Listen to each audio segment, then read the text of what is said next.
are many things that a manager could be aware of so that he's in a better position to deliver results. Number one thing, in comparison to any other countries in the world, India should not be looked at as a single country.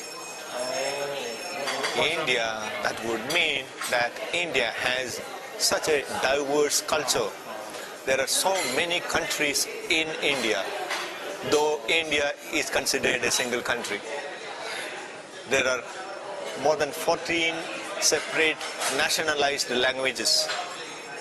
There are about 600 dialects of language that is spoken in India, which means if you are in the south of India, there is one kind of India. If you go to the north of India, there is another kind of India. So they cannot communicate each other? They cannot communicate each other unless and until they speak in English. And if you look at the language bringing in everything else about India, the whole of diversity is brought out by this language difference. Then it's much complicated than the United States. It is much more complicated. European Union. It's much more complicated. It's much more complicated. And interestingly, each of these subcultures have got certain uniqueness. So Maharashtra, which is one of the large states in India, the culture is so different from Gujarat, which is next to Maharashtra. Each of these states behave very differently. So foreigners shouldn't think India as one. Everybody thinks the same or acts the same way. The tagline of India is unity in diversity. The tagline is the punchline for India as a country is unity, united, but diverse. The real wonder about India is that it is one, it is united. Ideal, right? It is the one. It's a real wonder. One always wonders how is India one? How is it united? Because there is nothing that you can say is the same in India. Everything is different in different parts of India. So in organizations, for example, how is the management trying to create a oneness among the employees? Yeah, but at the same time, there are certain values, there are underlying values which are what you could call as unique and commonality in India. Those values are more of Eastern values. If you look at one or two such values, this country, whether south, north, east or west, is patriarchal in the sense that what the men says, what dad says, what the father figure says. So it's a male-dominant patriarchal. So the boss is seen as the dad figure. So by and large, an Indian subordinate would like to be told, would like to be ordered. At the same time, a level of democracy is expected in the younger generation, among the younger generation. But because of this patriarchal nature of the society, very clear communication as to what is to be delivered in the beginning and very powerful communication would be very essential for things to work in India. So if you say it in a friendly manner, like a friend or like a brother, it wouldn't work. They are regarded as weak or unconfident leader?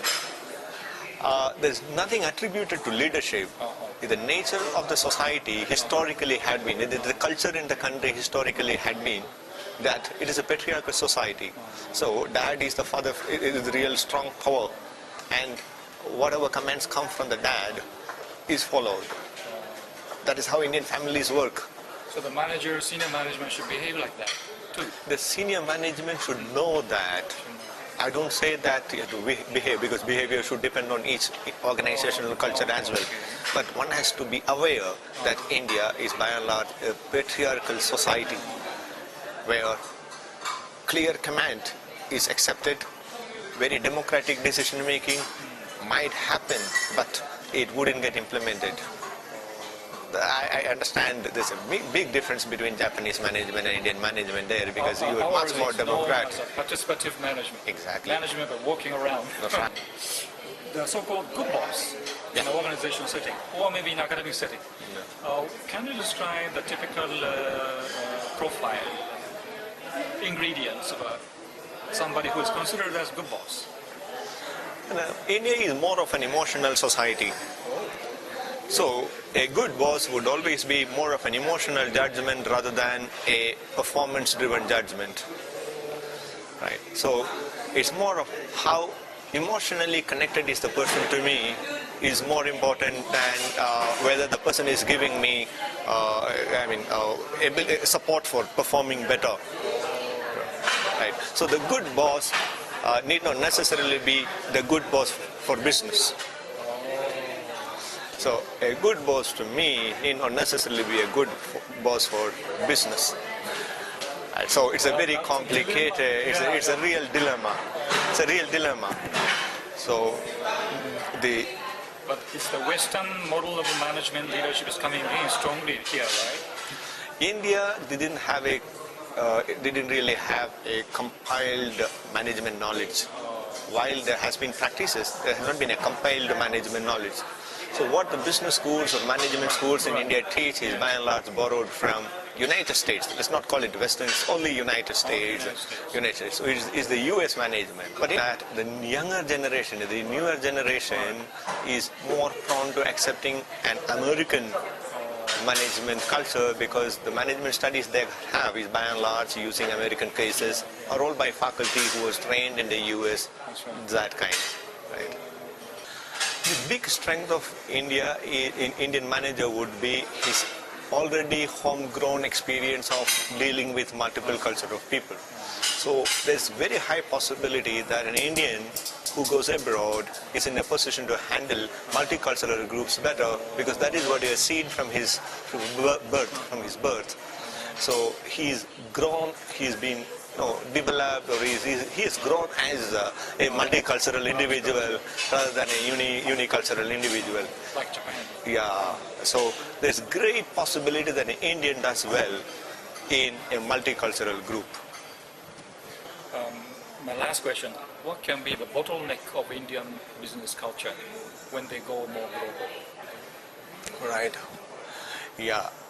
I mean, there could be many bottlenecks. Now, truly professional organizations have not been many in India. The Indian businesses, by and large, had been family-run businesses, which grew into larger organizations, which got listed in the public, but are still managed to by the family. Whereas if you look at certain countries like the United States, more professional managers handling a business. So delinking from family would be a real challenge for the Indian corporation in terms of that means a lot of democratic values being practiced in the organization, greater level of trust, and so these are certain, that is one challenge. And historically, the second challenge would be historically the Indian company had not been, for whatever reason, been very innovative, and especially when it comes to technology or management innovation. So they have to be much faster in picking up managerial innovation and would definitely have to go a long way in catching up technological innovation to be standing anywhere near to maybe a Japanese company or maybe an American company. こんにちは、川谷隆です、インドインタビュー今日で最終回になりますけれども、テーマは「Dilemma of Indian Boss」と、インド人グッドボスのジレンマというタイトルです、これはインドのある大学の大学教授の先生との対談であります、ポイントが4つありました、まとめていきたいと思います。一つ目はインドのこのキャッチフレーズですね、多様性の中の調和ということで Unity in Diversity とこう言っておりましたね。これはインドネシアなども同じ一つの国税としてスローガンを掲げているわけですが、彼によりますとこの全てが違っているのに、一つの国としてまとまっているというのは、実に驚きだと、素晴らしいことだと、リアルワンダーだとこう言っていました。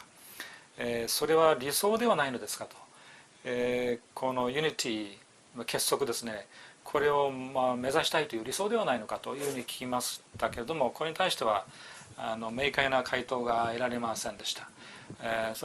ただ面白い発言としては India is not one country, there are many countries in India ということで、インドという国の中に多くの違った国が存在しているということですね。